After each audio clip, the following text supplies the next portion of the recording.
Hello everyone, welcome to another live hangout here at Voice Essentials. I hope you are all having a great weekend from wherever you are. Make sure that if you're in the live chat, and I can see Samuel Epps is already very busy in the live chat. It's good to have you in there, Samuel, and Markel, and Yanni, and of course Linda.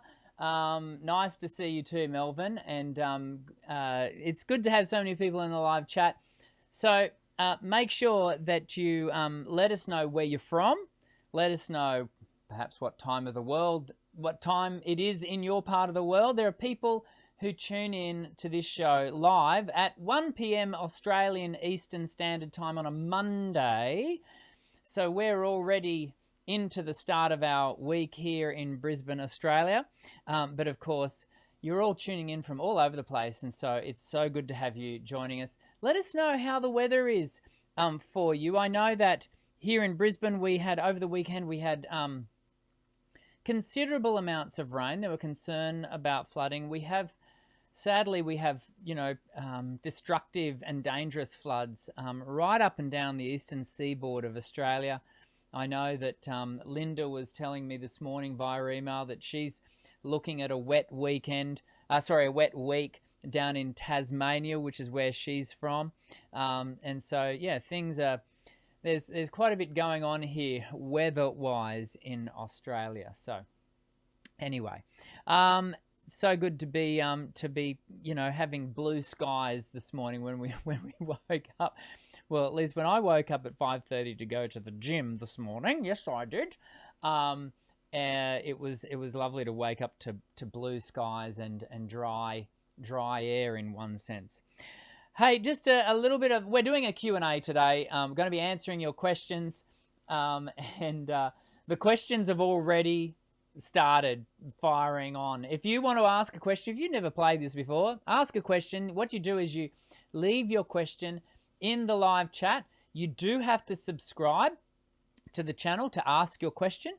Ask your question. Linda, the wonderful Linda, takes down your question, puts it in a Google Doc for me that I can see her populating as we speak, and then we answer your question. I answer them in sequence of chronological order when people have asked them, and Yanni was right onto it. Yanni, you're going to get the first answer today because you were right onto it from the very beginning. But if you are really super keen and you absolutely must have your question answered today, then the way to do that is to put a super chat with your question, and we then prioritize. You kind of jump the queue, so to speak, and we ask your question, and all the proceeds from any super chat goes into the support of the channel. And yeah, I say it many times, it's not a cheap thing to run a YouTube channel in the manner that I run Voice Essentials, and so your support is really gratefully received. Before we get into our question and answers today, I want to give Cathy Snider a shout out. Now, Cathy, I haven't seen you in the chat yet, so you may not have joined us. Cathy is not only a moderator here within the channel, within the YouTube channel, but she's a moderator over on our Facebook group. If you are not a part of this Facebook group, our Voice Essentials Community Facebook group, why not? It is so good. And what I'm about to tell you is really evidence of just how healthy and wonderful our little global community is. Cathy took it upon herself to organize what she has referred to as the Voice Essentials Secret Santa, Secret Song Santa. I forget exactly the title of it, but she put out the call to everyone and said, who wants to play a Secret Santa? And so what happens is people who are participating, and there have been 25 people who have put their hand up and said, yeah, I want to play. And so those people all gave Cathy their name, and she then drew, I guess out of a hat, maybe it was a Santa sock or something, drew and then paired people up, and those people then had to tell their respective person, the person that they had been aligned with, what song they would like them to sing as a gift to the community. So I'm not playing this year, partly because I had already recorded a Christmas tune for the channel a few weeks prior. Yeah, I am that far ahead. It's a bit scary, isn't it? Anyway, but this will be something I'll be looking forward to participating in next year, perhaps. Anyway, so we're going to, starting in November, Cathy is going to start getting people to post their recordings. Cathy, I think this is awesome. And I wanted to say that publicly to everyone here in the community, people who watch the YouTube channel, people who are a part of the Facebook community group. I just think it's wonderful. This is no small task that you've taken on, and I just think it's awesome. I really, really do. And I just think it speaks to what we've together created as a community online. When I first set about creating the Voice Essentials community and decided, well, maybe we could do like a Facebook group, and so I started that. I in all my wildest dreams could not have envisaged that it would become what it is, and that is it's such a valued space for so many. It's encouraging, it's affirming, it's warming. Again, if you're not a part of the group, I really want to encourage you to jump over to Facebook, maybe after our Q&A, or maybe you're skilled enough to be able to do it all while we continue our discussion today, and become a part of it, because you will be becoming a part of something that's really quite special. You do have to, just so you know, you do have to agree to the group rules, and they're very just common sense things. But occasionally we have to enforce them. So you do have to subscribe to the group rules before you join. But then once you subscribe, you automatically put through and you become a part of what is just an amazing group, and you get to engage with wonderful people like Cathy. So Cathy, thank you from myself and from the community. Thank you for putting together. I am really looking forward to seeing all of the performances, and I'm thrilled with how many people have signed up to participate. So it's wonderful. Next week, we have arguably the most preeminent special guest we've ever had on the show. And we've had the most amazing people on the show. Last week, we had Dr. Melissa Forbes from the University of Southern Queensland. We regularly have Dr. Shannon Coates from Canada. We have, at the end of the year, well, actually will it be in 3 weeks' time? We'll have Professor Brian Gill again. We've had Melissa Cross. I want to get Melissa onto the show again, and next year, hopefully she'll say yes. We have had so many just amazing people on the show. But next week, we are having Professor Lynn Helding coming onto the show. Now, Professor Lynn is a preeminent researcher in the field of voice. She is the new editor-in-chief of the Journal of Singing. There are two sort of leading journals, academic journals, in the area of voice. One of those being, and that's really research, is the Journal of Voice. And then there's the Journal of Singing, and it's the Journal of Singing that Professor Lynn is the new editor-in-chief.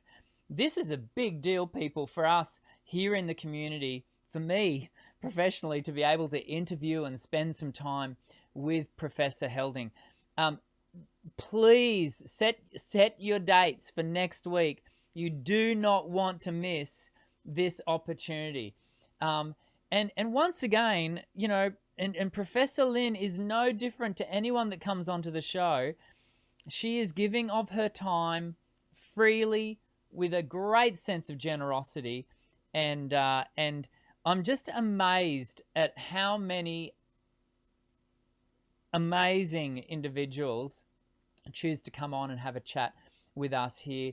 And you, as a result, as a part of our community here at Voice Essentials, I'm so proud to be able to bring you these people who are absolutely at the top of their game. Like, you don't get more preeminent. So make sure you don't miss next week's show. If you haven't already, subscribe to the channel. To do that, to ask a question, you've got to subscribe to the channel. Subscribe to the channel, hit the white bell icon, because that's the way that YouTube can then send you the email notification to let you know that we're going live. And so, yeah, that's going to be a great show. We're going to be talking about singing and cognition. So singing and the mind. It's going to be deep. It's going to be. Do the cool kids say uber cool? It's going to be uber cool. I'm imagining the face of my teenage children with me saying, get on with it, Daniel. Okay, we only have 6 shows left for the year. Can you believe it? Including today. 6 shows until the end of the year. And then we will be taking what essentially equates to 2 months off. We will start the show in the very final Monday of January 2023. That's when we'll start the new season.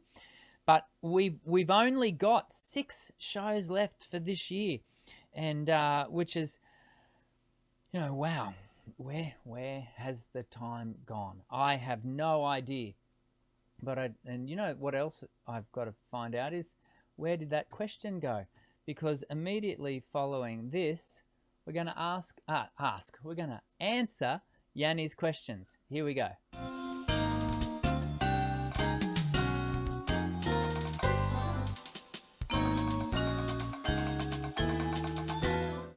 Okay, so let's answer Yanni's question, and this is a really interesting one. Yanni is asking, what is the first step in learning to sing? What is the number 1 step in learning to sing? And Yanni, I saw your question before the show started, and I thought, whoa, okay. There are so many important things that we want to do in the learning to sing. And might I be bold enough to let you know, and if you look at that voiceessentials.com.au or click on the QR code, you will be taken to my Voice Essentials site, which is where all of my online courses sit. And recently, the beginning of this year, I launched a new online course called the Singer's Starting Guide. And that course is designed to take you through everything that I wish I had have known when I started my journey to sing. When I started singing, I was singing professionally from 1991. In fact, if we regard my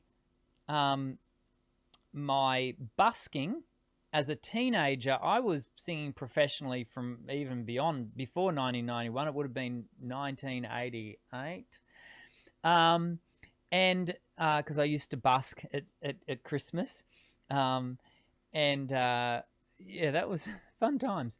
And so there's so much that I didn't know. In fact, I knew nothing. I knew nothing in the late 80s when I was a teenager. And so the course that I've designed, the Dr. Dan's Singer's Starting Guide, specifically talks you through a whole range of stuff. So in that course, you would learn about vocal anatomy. You learn about vocal health. You learn about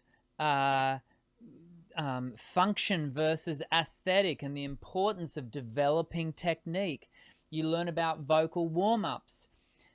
And it's real. I've got to tell you, it's kind of hard, Yanni, for me to tell you one's more important to know at the other. You kind of, there's so much value in the package of that knowledge that will then set you up to develop your voice in a really effective, rewarding way. So I'm gonna stop short of saying any particular one, simply because I don't know that I could honestly, whittle it down to just one. But certainly those things that I was just talking about.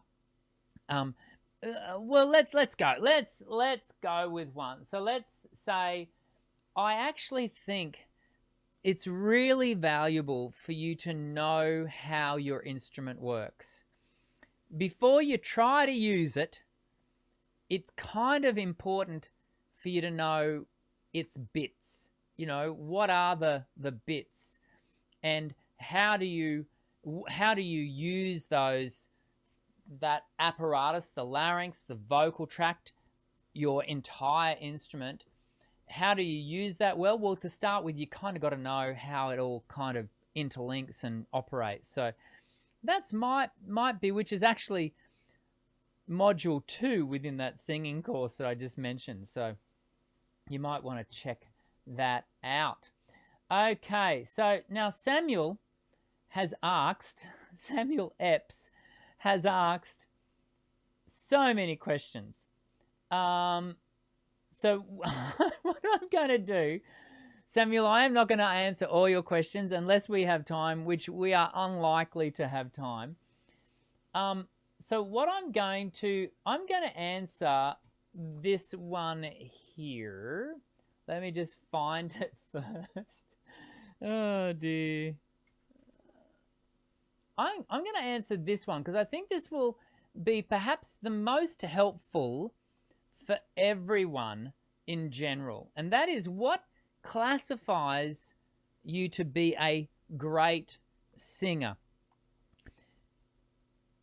Beauty is in the eye of the listener in this particular instance. So it's not actually possible for us to determine categorically whether XYZ is a great singer or not a great singer. Certainly we can point to things like commercial success. So we might point to someone like an Adele and go, well, Adele has had tremendous commercial success as a singer.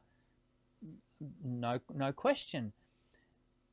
But there are countless singers who are of equal skill, of equal vocal prowess, who we'll never hear of. For whatever reason, they won't ever realize that commercial success the same as Adele. Does that mean that those people that you and I never hear of are unsuccessful? Are they're not great singers? Of course not. So commercial success is only one aspect, and that being said, just because you're commercially successful doesn't necessarily mean you're a great singer. I remember a story told to me by a friend, and he was talking about he was kind of talking about how do you qualify artistic experiences as being good, bad, or ugly. So he was giving the example of, if you went to this 5-star Michelin star restaurant and you sat there and you were waited on hand and foot, and the wine matches each meal perfectly, and it's all responsibly sourced. It's just an amazing experience. But the interesting thing, and this is what my friend pointed out, is that you can be out in the middle of the outback here in Australia And we have a thing called a billy tea. A billy tea is basically tea that is made in a billy, and it's often just a round, open metal container.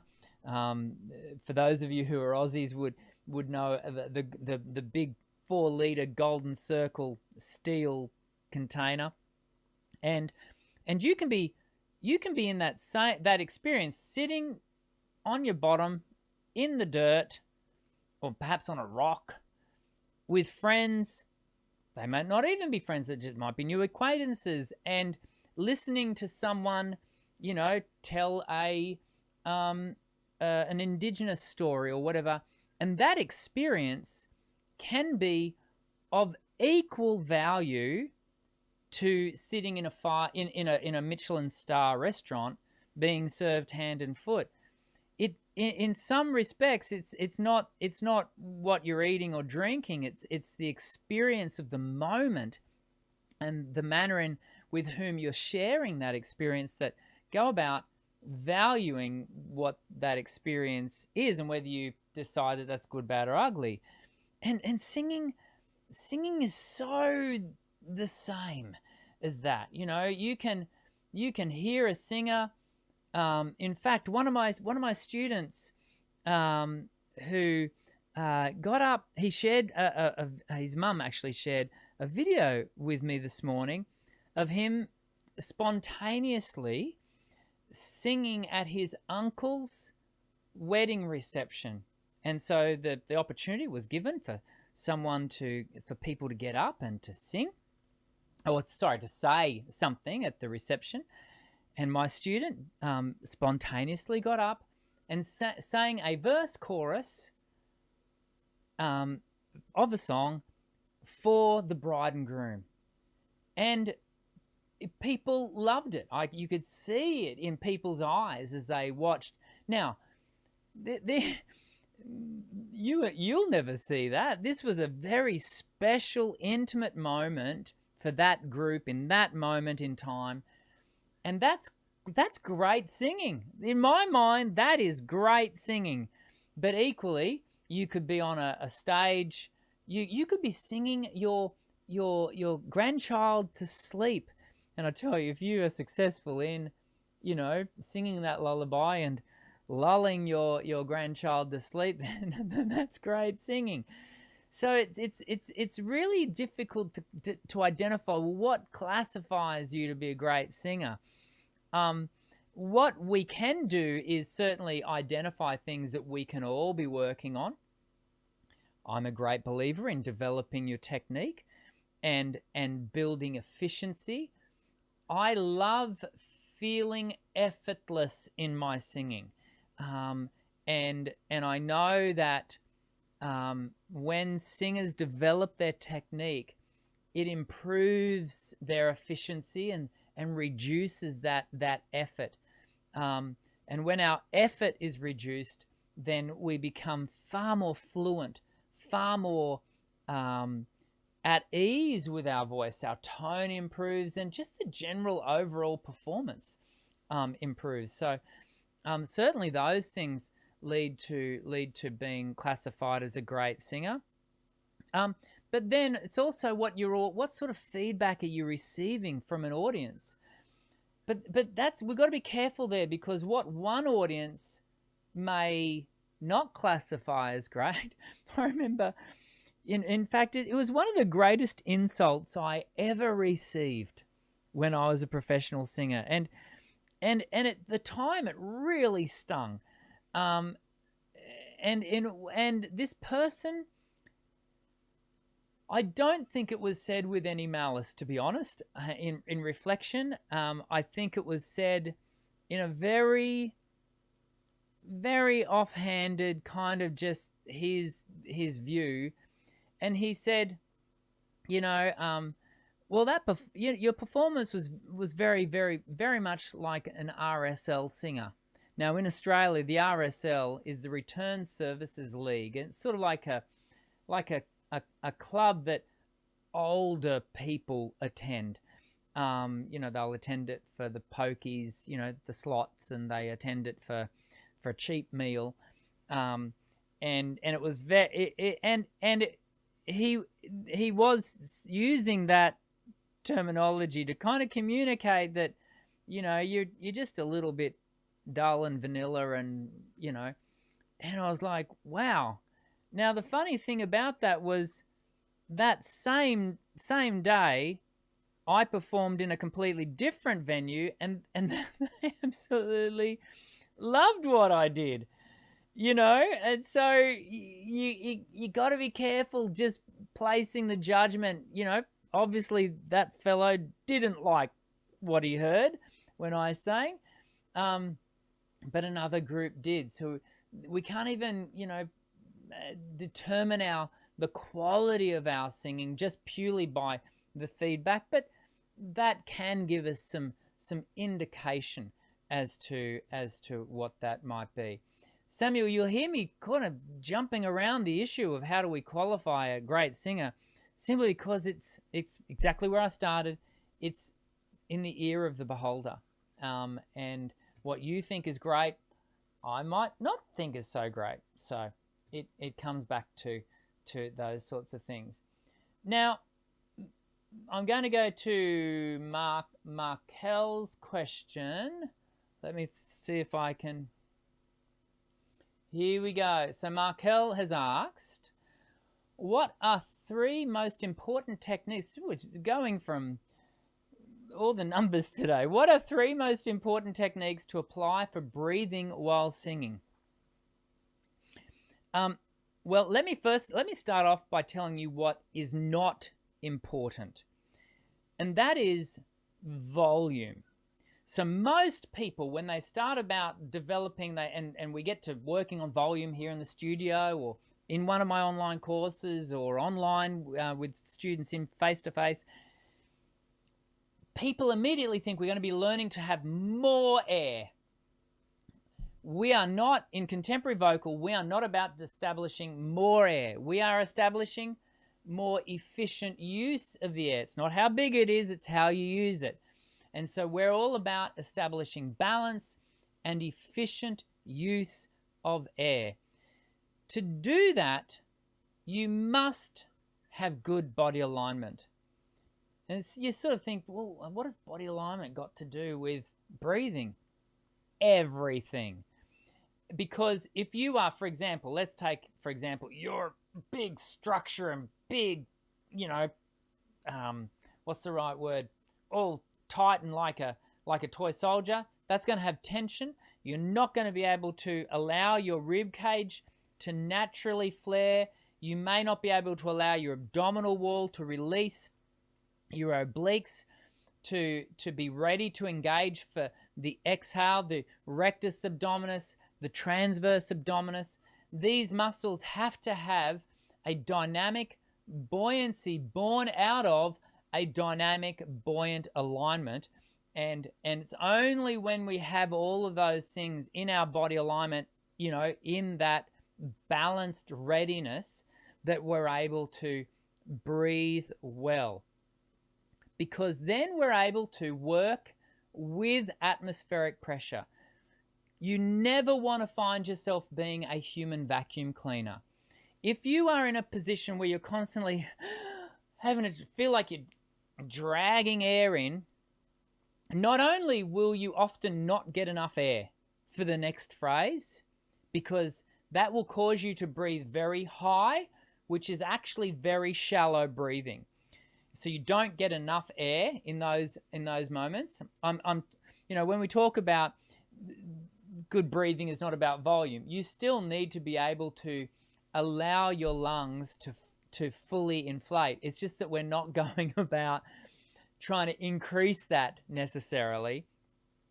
So we don't want to breathe high. We always want to have a sense that we're filling every part of the lung. But to do that, we don't want to breathe high. And secondly, when we drag the air in like a human vacuum cleaner, the larynx is likely to constrict. It'll get tight on that inhale. And it's counterintuitive. This is something you have to learn to do, to breathe in well. as a singer, you need to be able to release the abdominal wall, allow the diaphragm to drop very quickly, and in doing so, release through the vocal tract, let the vocal tract open up, let the vocal folds open. So we have, in a sense, a retracted state of the vocal folds so that the air pressure can rush in. Because as we drop the diaphragm, the pressure in the lungs decreases. The air in the room, the atmospheric pressure of the air in the room, wants to equalize itself. So it runs in very quickly. Air will move like that very quickly. And you don't have to work like a human vacuum cleaner to make that happen. You do have to do the coordination work with all of the other muscles, but that's how you want to go about applying your technique for breathing. I don't know, can we count? Did we get 3 done there? Let's add a third, just in case I didn't do 3, Markel. Then what you need to do is learn to be balanced in how you then feed the air in a consistent manner through the vocal folds without increasing, creating a what's referred to as a increased subglottal pressure where the larynx has to valve and hold all that air back, creating tension. So they're the things that you need to do. Can you hear in everything I'm saying there that none of this, for the vast majority of people, happens naturally? None of this happens naturally. You have to learn to coordinate this intentionally. You've got to be intentional about the development of these coordinations. And so that's why I don't buy into the school of thought, and there is a school of thought that says, look, just leave the breath alone, it'll all do its own thing naturally. I actually don't subscribe to that view. I do think you have to be intentional in your development of your breath management for all the reasons I just outlined. There are a few others, but we won't go into them today. Now, Melvin, I've got a question here from you, mate, but I thought you said you weren't going to ask any questions. But you are the next question, so I'm going to... Oh, okay, so we've got... So there's a question here to add. So Melvin's asked, partly because Melvin was listening, obviously, to add to Samuel's warm-up question, which we didn't answer. Oh, well. What is a simple way to confirm my voice is fully warmed up before singing? Great question. What I look for, do you know, and this is depending on the temperature, like, the general environmental temperature. This can be harder to do, but in many respects, I will feel a topical warmth through my throat, through my neck, because a big part of a warm-up is about increasing blood flow to that area. If you think about it from the point of view of your large muscles, I was at the gym this morning and we were doing goblet squats. It's where he had me holding a 20 kg barbell or whatever they call it. I don't know the names of all of these things. And we're doing these squats, right? Now, I can tell you that after one set of those, and we're only doing 8, well, we're doing 4 sets of 8, but after one set of 8, I feel warmth in my thighs and in my hammy, and it's, because I've got blood rushing to those muscles to try and equip them for the load that they're suddenly under. And the same thing happens with our voice on a much smaller scale because the muscles that are involved are much smaller. But I certainly, when I'm warming up, I am looking for that sense of warmth. You'll also perhaps start to hear it, and this is why doing regular warm-ups is so important, because you've got to kind of build an awareness, sort of a knowledge of how it should feel normally, is that I will hear and feel a development of my tone. And so, it'll come as no surprise to you that when I'm cold and not warmed up, my tone can be, let's just say, I meant to say a little bit RSL. No, it can be a little bit thin. It can be a little bit edgy, and it just, for me, it feels thin. I know it sounds thin, but it will really feel thin. And as I warm up, I can just feel a fullness coming into the color of my voice. Now, that'll only take 5-10 minutes. It doesn't take long. We're not, I'm regularly schooling people. When I first started teaching, in fact, some of my earlier videos may have even instructed this, but I used to teach that you need to, warm up for about 15 minutes, sometimes 20 minutes. We now know that actually we don't need to be going that long. If you're practicing if you're going to be singing, performing for over 30 minutes, then you need to warm up for about 5 minutes. If you're going to be performing, so the voice is under load, for less than 30 minutes, then you probably want to warm up for about 10 minutes. And it just, that extra warm-up gets you into a warmer state, a more active state, a little bit quicker, so that shorter performance, you're in the zone a little bit more readily. Whereas that longer performance, you just don't want to spend your vocal energies all in the warm-up. It was actually only last week that a student was saying, according to your advice, I've stopped warming up for 20 minutes. I now only warm up for 5 minutes or 10 minutes, according to what we've just discussed. And they were reporting that it actually had a very noticeable impact on their sense of vocal condition. And so that's how I'd go looking to confirm how is my voice. Is my voice ready? Is my voice warmed up? Go looking for that sense of development of tone, a sense of warmth. And you should also start to observe an ease across which you can move your entire vocal range. A good warm-up is going to start in a limited range of an octave, and then you slowly but surely, over the 5 to 10 minutes, stretch that range out so that you're moving across relative to your full vocal range. Do not do that when your voice is cold. You've got to slowly get the muscles moving, get the blood flowing, and then start to activate the muscles across their full range of motion. I hope that's helpful, Melvin, with your question that you said you weren't going to ask. Okay.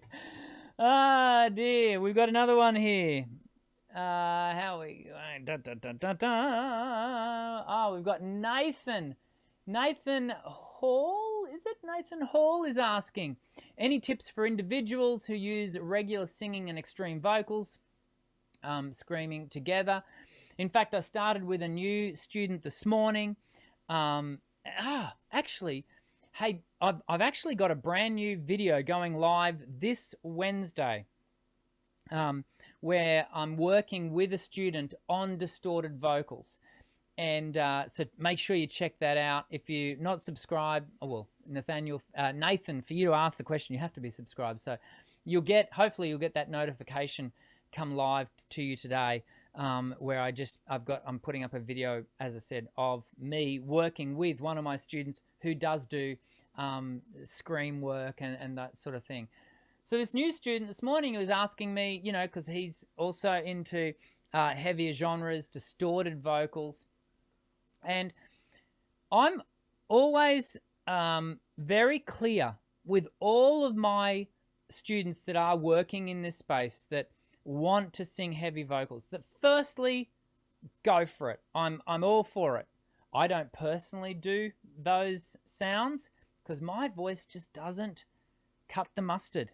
And I'm given to thinking that there are some voices that are more apt at doing these kinds of sounds. And it would be so interesting to read research into the biological factors that predispose a voice to being able to carry these sounds better than others. That's not to say that any voice can't learn the techniques associated with heavy vocals and distorted vocals, which then lead to you being able to do them more safely if you want to do them.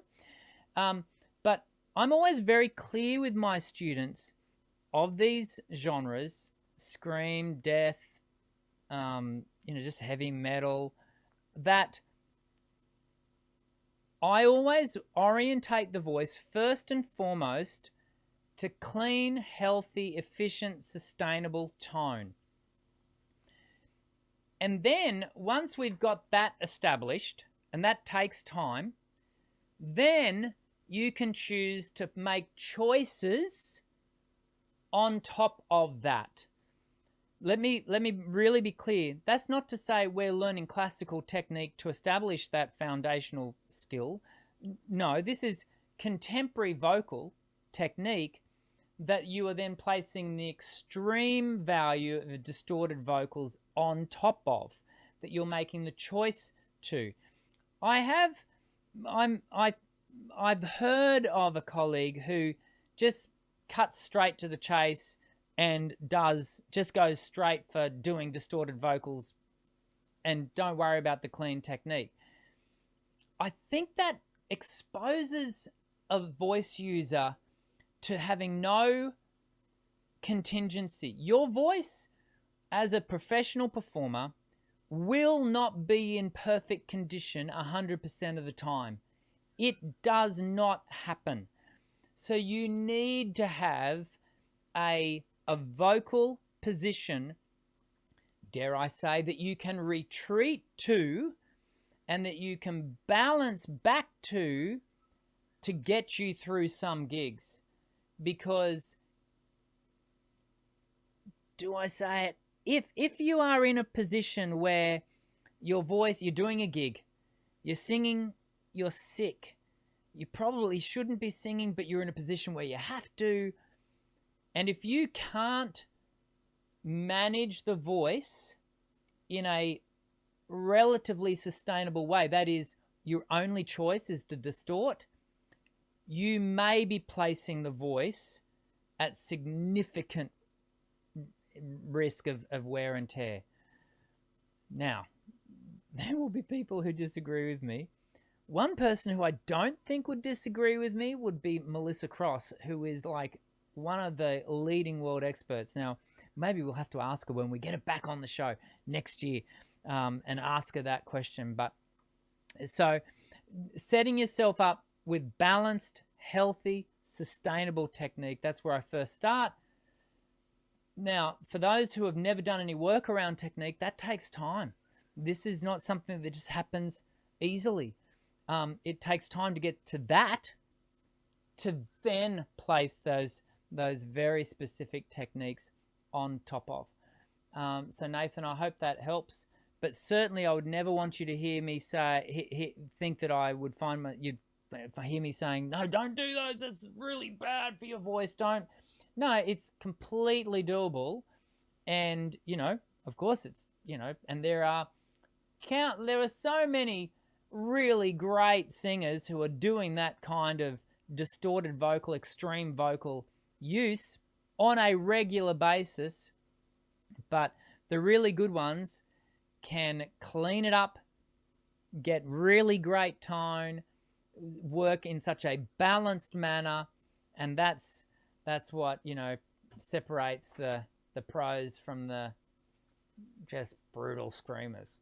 Okay, we've got time for one more, and I'm going to go with the next one, which is this one here.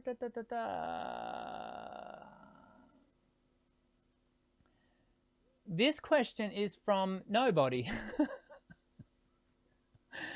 I'm sure it's not from nobody, but we'll answer nobody.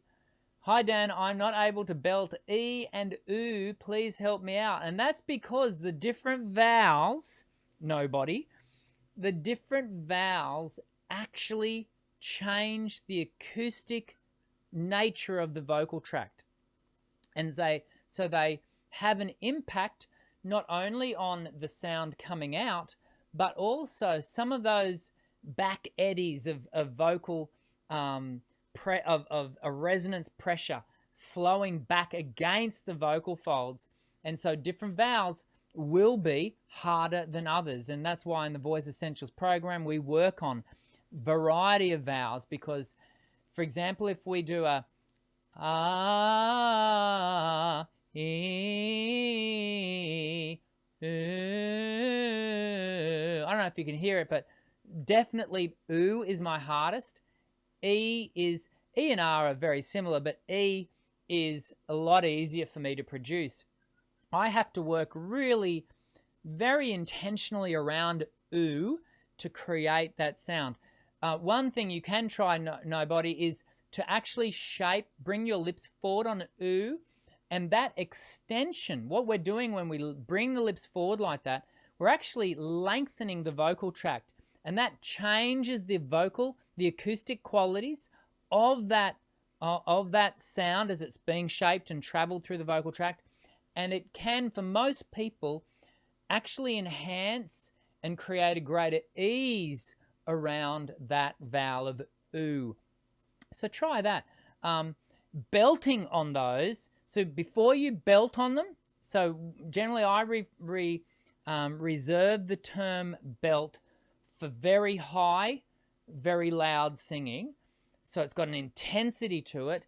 Before you do that work, make sure you've really balanced the E and the oo on a very even sound that is not, remove the intensity, remove that energy first, get the balance, and then intensify it. So, and intensify with a view to maintaining the balance. And hopefully that will prove to be really helpful. We are going to leave it there, folks, because I've got a student at 2 o'clock, as many of you know, and we've got to get on with things. Next week, Professor Lynn Helding. I'm a little nervous. About interviewing. I'm sure she'll be lovely. Have we ever had someone on the program that hasn't been lovely? Actually, I can think of one or two. But for the vast majority, we have the most amazing people on the show. Professor Lynn Helding is going to be no different.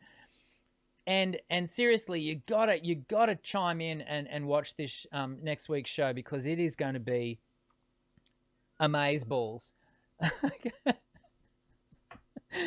Oh, it's just as well that my teenage children do not watch this show. Because they would be rolling their eyes at my very uncouth use of what is ultimately their language. Okay, we're going to call it a day. I hope you've had a great time today. I've enjoyed answering your questions. Sorry to everyone, the questions that we didn't get to, which there were quite some. I just want to say thanks for chiming in. Make sure you hit the thumbs up button. That's not a white bell icon. That's a thumb. Hit the thumbs up button just to let me know that you've enjoyed the show. Make sure you subscribe. Hit the white bell icon. That way you'll get reminded next week that we're going live. Yada, yada. I really hope you do have a great week. I'm Dr. Dan. Sing well.